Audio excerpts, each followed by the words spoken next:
प्यारे बहनों और भाइयों, मेरा नमस्कार स्वीकार हो। देखिए, आज हम आपको बता रहे हैं कि ईश्वर व्यवस्था कैसे चलाता है। तो देखिए, ईश्वर व्यवस्था में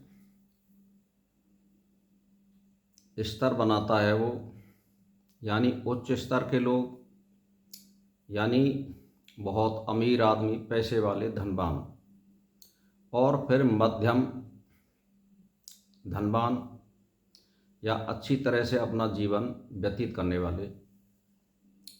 एक जो है निम्न श्रेणी के लोग, जिन पर सुख और सुविधाएं बहुत कम होती हैं और वो जैसे तैसे अपना जीवन व्यतीत करते हैं। चौथी है निम्न से निम्न श्रेणी, यानी बिल्कुल लोअर स्तर, जिस पर बिल्कुल कोई भी सुविधा नहीं होती है, पैतृक संपत्ति भी नहीं होती है और घर और मकान भी नहीं होता है। तो ये इस तरह की व्यवस्था परमात्मा की चार प्रकार की है। अब यदि मान के चलिए परमात्मा सबको यानी धनवान बना देगा, तो ईश्वर की व्यवस्था में व्यवधान आ जाएगा और कोई कार्य करने वाला नहीं होगा, कोई नौकरी करने वाला नहीं होगा। अब आती है, मान के चलिए वो सभी लोगों को मध्यम श्रेणी का बना देता है, तो फिर देश का जो संचालन है, जैसे मान के चलिए कोई फैक्ट्री चल रही है या कोई संस्थान चला रहा है, कोई कॉलेज चला रहा है, कोई ठेकेदारी कर रहा है, तो कोई रोड बना रहा है सरकार के अनुबंध से, तो ये बंद हो जाएगा। तो कहने का मेरा मतलब ये है, कोई कार्य करने वाला नहीं होगा एक तरह से। अब मान के चलिए कि जब निम्न श्रेणी के लोग हैं, सबको निम्न श्रेणी के वो बना देता है, तो फिर आप सोच लीजिए कि फिर जो है व्यवस्था बिल्कुल ख़राब हो जाएगी, यानी कोई देश का संचालन नहीं करेगा। जब निम्न श्रेणी के लोग होंगे तो कार्य करने वाले तो हैं, लेकिन कार्य देने वाले कोई नहीं है। तो इसीलिए परमात्मा अपनी व्यवस्था बनाता है कि सभी को धनवान नहीं बना सकता है, सबको वो मध्यम श्रेणी का नहीं बना सकता है, सबको उच्च और उच्च से बिल्कुल मध्यम और फिर निम्न और निम्न से निम्नतर श्रेणी का नहीं बना सकता। यानी वो एक व्यवस्था रखता है, यानी बहुत श्रेष्ठ लोग जो महान पुण्यवान होते हैं और एक ऐसा होते हैं कि जो है मध्यम श्रेणी के हल्का फुल्का अपना ध्यान स्मरण परमात्मा का ध्यान पूजन करते हैं और वो पुण्यवान माने जाते हैं। तो ये मध्यम में आ जाता है। और एक होते हैं लोअर श्रेणी के पुण्यवान, तो उसमें क्या है कि वो अपना थोड़ा आचरण करते हैं और भाई परमात्मा की ओर ज़्यादा ध्यान ना दे करके वो अपना रोजी रोटी में विश्वास रखते हैं और कोई गलत काम भी नहीं करते हैं। अब आती है बिल्कुल निम्नतर निम्न श्रेणी, जो अपने पेट का ही ख्याल रखते हैं, उन्हें कोई लेना देना नहीं है, चाहे वो बुरा हो या अच्छा हो, उनको ज्ञान नहीं होता है। तो ये परमात्मा की व्यवस्था है, सबको धनवान नहीं बना सकता, सबको गरीब नहीं बना सकता, सबको महान पुण्यवान नहीं बना सकता। यानी देख लीजिए, मोक्ष जो है गिने चुने मनुष्यों का ही होता है, सबका नहीं होता है। क्योंकि माँ जब सबका मोक्ष हो जाएगा तो यहाँ जन्म लेने के लिए कौन आएगा। तो परमात्मा की एक व्यवस्था होती है उस संचालन को चलाने के लिए। सबको पैसे वाला नहीं बना सकता, सबको गरीब नहीं बना सकता, सबको निम्नतर श्रेणी का नहीं बना सकता। वो एक व्यवस्था में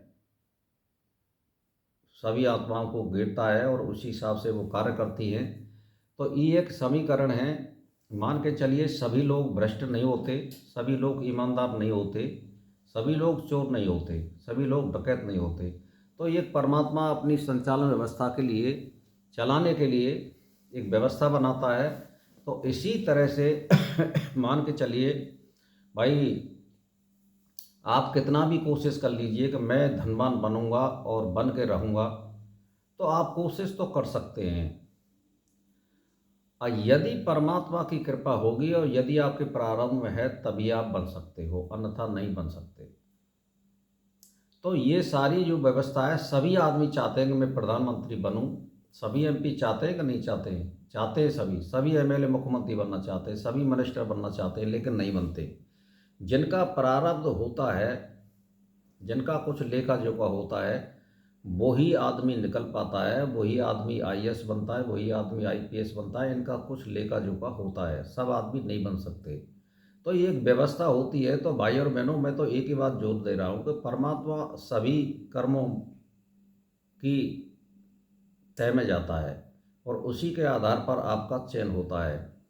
तो कहने का मेरा मतलब ये है, हमेशा मनुष्य को अपना एक कार्यक्रम बनाना चाहिए कि मुझे किस तरह से आचरण करने हैं और किस तरह से मुझे इस दिन की व्यवस्था करनी है कि मैं किसी से कटु वचन ना बोलूं, कोई बुरा कर्म ना करूं या किसी के साथ में गलत व्यवहार ना करूं। तो इस तरह से आपको दिनचर्या बितानी है। और यदि आपके पास कोई आ रहा है तो फालतू की बात मत करिए, ईश्वर से संबंधित बात करिए, किसी विषय पर चर्चा करिए जिससे आपको ज्ञान प्राप्त हो।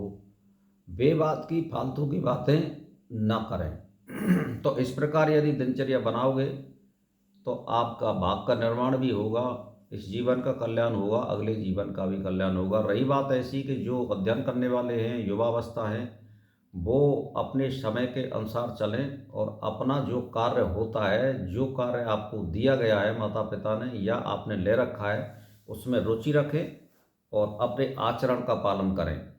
यदि आप आचरण का पालन करोगे और फोकस एक जगह होगा तो सफलता अवश्य मिलती है। दीर्घकाल और निरंतर करिए, ईश्वर का यही विधान है। भजन करने का मतलब ये नहीं होता है कि आप ताली लगा कर, मैंने आप सुने, आपने देखा होगा यूट्यूब पर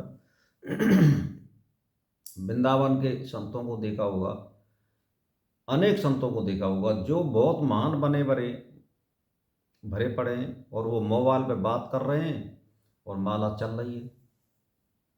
तो भाई इस प्रकार के ढोंग करने से तो परमात्मा नहीं मानता है। परमात्मा के लिए तो बहुत तल्लीनता और ईमानदारी का पाठ चाहिए, वहाँ लाग लपेट और ये नहीं चलता है।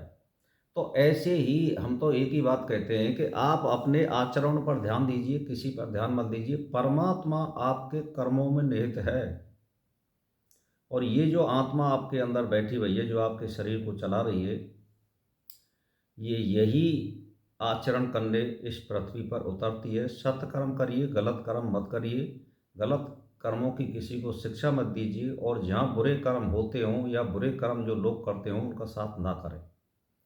तो भाई और बहनों, मेरा इसी के साथ नमस्कार स्वीकार हो।